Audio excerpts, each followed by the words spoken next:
Hello friends, welcome to Bhoomika kitchen. ನಾನು ನಿಮ್ಮ ಭೂಮಿಕಾ ಸುದರ್ಶನ್. ಇವತ್ತು ಡಿಫ್ರೆಂಟ್ ಆಗಿ ಸಿಂಪಲ್ ಆಗಿರೋ ಅಂತ ಗಾರ್ಲಿಕ್ ಆಲೂ ಬೀನ್ಸ್ ಫ್ರೈ ಮಾಡೋದು ಹೇಗೆ ಅಂತ ತೋರಿಸ್ತಾ ಇದ್ದೀನಿ. ಚಪಾತಿಗಂತೂ ಒಳ್ಳೆ ಕಾಂಬಿನೇಷನ್. ಬನ್ನಿ ಮಾಡೋದು ಹೇಗೆ ಅಂತ ನೋಡೋಣ. ಸ್ಟವ್ ಆನ್ ಮಾಡಿಕೊಂಡು ಪಾತ್ರೆ ಒಳಗಡೆ 3 ಟೇಬಲ್ ಸ್ಪೂನ್ ಎಣ್ಣೆ ಹಾಕೊಂಡಿದ್ದೀನಿ. ಎಣ್ಣೆ ಒಂಚೂರು ಚೆನ್ನಾಗಿ ಬಿಸಿ ಆಗ್ತಿದೆ. ಹಾಗೆ ಸಾಸಿವೆ ಅರ್ಧ ಟೀ ಸ್ಪೂನ್, ಜೀರಿಗೆ ಅರ್ಧ ಟೀ ಸ್ಪೂನ್. ಸಾಸಿವೆ ಜೀರಿಗೆ ಎರಡು ಚೆನ್ನಾಗಿ ಸಿಡಿಯೋದಕ್ಕೆ ಶುರುವಾಗಲಿ.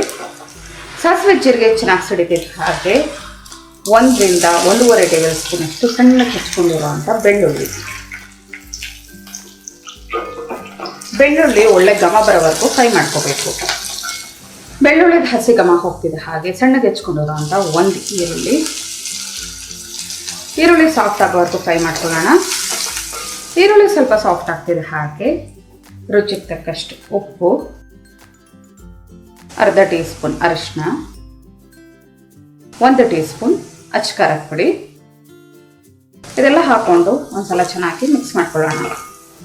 ಉಪ್ಪು, ಅಚ್ಚ ಪುಡಿ, ಅರಿಶಿನ ಎಲ್ಲ ಚೆನ್ನಾಗಿ ಮಿಕ್ಸ್ ಆಗ್ತಿದೆ. ಹಾಗೆ 1 ಬೌಲು ಹುರುಳಿಕಾಯಿ ಅರ್ಧ ಇಂಚ್ ಕಟ್ ಮಾಡ್ಕೊಂಡಿದ್ದೀನಿ. ಇದನ್ನು ಒಂದ್ಸಲ ಮಿಕ್ಸ್ ಮಾಡ್ಕೊಳ್ತೀನಿ ಎಲ್ಲ.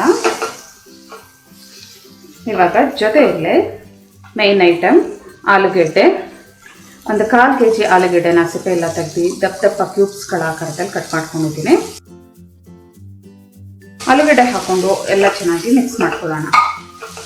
ಒಗ್ಗರಣೆ ಎಲ್ಲ ಆಲೂಗೆಡ್ಡೆಗೆ ಚೆನ್ನಾಗಿ ಕೋಟ್ ಹಾಕ್ತಿದೆ. ಹಾಗೆ ಚೆನ್ನಾಗಿ ಬಿಸಿ ಮಾಡ್ಕೊಳ್ತಿದೆ. ಹಾಗೆ ಲಿಡ್ ಕ್ಲೋಸ್ ಮಾಡಿಕೊಂಡು ಲೋ ಫ್ಲೇಮಲ್ಲಿ ಒಂದು 5 ರಿಂದ 6 ನಿಮಿಷ ಚೆನ್ನಾಗಿ ಬೇಯಿಸ್ಕೊಳ್ಳೋಣ. ಮಧ್ಯ ಮಿಕ್ಸ್ ಮಾಡ್ತಾ ಇರಬೇಕು. ಆಲೂಗೆಡ್ಡೆ ಬೀನ್ಸ್ ಎಲ್ಲ ಚೆನ್ನಾಗಿ ಸಾಫ್ಟಾಗಿ ಬೆಂದಿರಬೇಕು. ಒಂದನ್ನ ಚಾಕೋಲಿ ಅಥವಾ ಸ್ಪೂನಲ್ಲಿ ತಗೊಂಡು ಹೋಗಿ ಇವಾಗ ಲೈಟಾಗಿ ಗರಂ ಮಸಾಲ ಹಾಕೊಳ್ಳೋಣ. 1/4 ಟೀ ಸ್ಪೂನ್ ಅಷ್ಟು amchur powder, 1/4 tea spoon garam masala, ಇವೆರಡು ಹಾಕಿ ಒಂದು ಒಳ್ಳೆ ಮಿಕ್ಸ್ ಮಾಡೋಣ. 1 ನಿಮಿಷ ಹಾಗೆ ಫ್ರೈ ಮಾಡ್ಕೊಳ್ಳೋಣ. ಕೊನೆಯಲ್ಲಿ ಸಣ್ಣಗೆ ಹೆಚ್ಕೊಂಡಿರೋವಂಥ ಕೊತ್ತಂಬರಿ ಸೊಪ್ಪು 1 ಟೀ ಸ್ಪೂನ್, ಇದನ್ನು ಹಾಕೊಂಡು ಮಿಕ್ಸ್ ಮಾಡಿದ್ರೆ ಸರ್ವ್ ಮಾಡೋದಕ್ಕೆ ಗಾರ್ಲಿಕ್ ಆಲೂ ಬೀನ್ಸ್ ರೆಡಿ ಇದೆ.